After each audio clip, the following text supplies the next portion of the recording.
اللہ رب العزت کا قرب جو ہے رسول اکرم صلی اللہ علیہ وسلم نے قدسی حدیث ذکر فرمائی ہے، صحیح بخاری کی یہ روایت ہے کہ اللہ رب العزت فرماتے ہیں کہ ما تقرب الیہ عبدی بمثل ادائی مفترضت علیہ، جی بندہ فرائض کو پورا کر کے ان کی ادائیگی سے جتنا میرا قرب حاصل کرتا ہے اتنا کسی اور ذریعے سے اس کو حاصل نہیں ہوتا۔ تو جو اللہ رب العزت نے ہمارے اوپر چیزیں فرض کی ہوئی ہیں، یہ کہ انسان ہمیشہ اللہ رب العزت کے ساتھ اس طرح اس کا تعلق ہونا چاہیے، معرفت کا، یقین کا، اور اللہ رب العزت کے بارے میں حسن ظن کا، اور اللہ رب العزت کی نوازشات کی طلب کا، اور اللہ رب العزت سے اپنے لیے خیر اور عافیت کے سوال کا، یہ ایسا تعلق ہے جس کو ایمان سے تعبیر کیا ہے۔ تو یہ جب انسان کے اندر ہوتا ہے تو پھر جتنی اللہ رب العزت نے ہمارے اوپر فرائض مقرر کیے ہوئے انسان ان کی پابندی کرتا ہے، جیسے نماز ہے، جیسے اللہ کی توحید ہے، اللہ رب العزت کی معرفت کے اندر اللہ سے محبت ہے۔ جب انسان یہ چیزیں اختیار کرتا ہے تو پھر انسان اللہ کے قریب ہوتا ہے۔ تو فرائض کی پابندی جو ہے نا، یہ اللہ کے بہت قریب کر دیتی ہے انسان کو، اور اللہ رب العزت ان فرائض کی ادائیگی سے انسانوں کے اوپر پھر بہت زیادہ مہربان ہوتے ہیں کہ یہ بندہ میرا، جو میں نے اس کے اوپر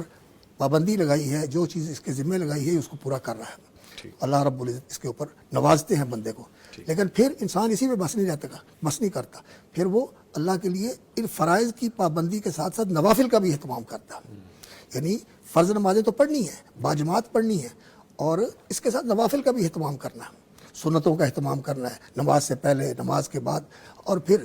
اذان ہوتی ہے تو اللہ کی طرف سے پیغام ملتا ہے کہ آؤ میری طرف۔ اللہ کہتے ہیں آ حی علی الصلاۃ، آ میرے سامنے آ کے بندگی کا اظہار کر، اپنی نیاز مندی کا اظہار کر، جو تیرا میرے ساتھ بندگی کا تعلق ہے اور غلامی کا تعلق ہے، اس کی تجدید کر، اس کو تقویت دے، اس کو مضبوط کر۔ تو جب اذان ہوتی ہے تو پھر انسان کو مسجد میں آ جانا چاہیے، اور مسجد میں آ کے پھر اللہ رب العزت سے انسان نماز بھی پڑھے اور دعا بھی کرے، اور یہ دعا کی قبولیت کا وقت ہوتا ہے۔ اور اسی طرح پھر نماز جو ہے انسان اس کے اندر اللہ کی طرف متوجہ ہونے کی کوشش کرے۔ نماز ایسی ہو کہ رسول اکرم صلی اللہ علیہ وسلم نے فرمایا ہے کہ حضرت یحییٰ علیہ السلام کو ایک دفعہ اللہ رب العزت نے پیغام دیا کہ آپ نے لوگوں کو یہ چیزیں بتانی ہیں، لمبی حدیث ہے مسند امام احمد کی، لیکن اس کے آخر میں یہ ہے کہ اللہ رب العزت نے یہ فرمایا کہ جب تم نماز پڑھو تو پھر کسی چیز کی طرف تمہارا دھیان نہیں ہونا چاہیے، فلا تلتفتوا، التفات نہیں ہونا چاہیے، کسی طرف توجہ نہیں ہونی چاہیے، پوری توجہ انسان کی اللہ کی طرف مرکوز ہونی چاہیے، اللہ کا دھیان، اللہ کی عظمت۔ اور حدیث میں آتا ہے رسول اکرم صلی اللہ علیہ وسلم نے فرمایا کہ اللہ رب العزت اپنی رحمتوں کے ساتھ بندے کے سامنے ہوتا ہے، اس لیے انسان کو نگاہ نیچی رکھنی چاہیے، ایسے اوپر نہیں دیکھنا چاہیے آسمان کی طرف۔ اللہ کی تعظیم کا تقاضا یہ ہے، اور اسی طرح نماز کے اندر کوئی ایسا منافی کام نہیں کرنا چاہیے جو اس کے مجلس کے منافی ہے، تھوکنا۔ اگر کوئی ایسی موقع بن جاتا ہے کہ انسان کو تھوک آتی ہے تو انسان کپڑے میں تھوک لے، اور اگر ایسا موقع ہے تو انسان کسی چیز کو استعمال کر کے وہاں تھوک دے، آگے کی طرف منہ کر کے، قبلے کی طرف منہ کر کے تھوکنا نہیں چاہیے۔ اللہ رب العزت ہمارے سامنے، یہ جو استحضار اور استشعار ہے انسان کا کہ اللہ میرے سامنے ہے اور میں اس سے بات کر رہا ہوں۔ اور نبی صلی اللہ علیہ وسلم نے فرمایا کہ اذا صلی احدکم، جب تم میں سے کوئی نماز پڑھتا ہے فانما یناجی ربہ،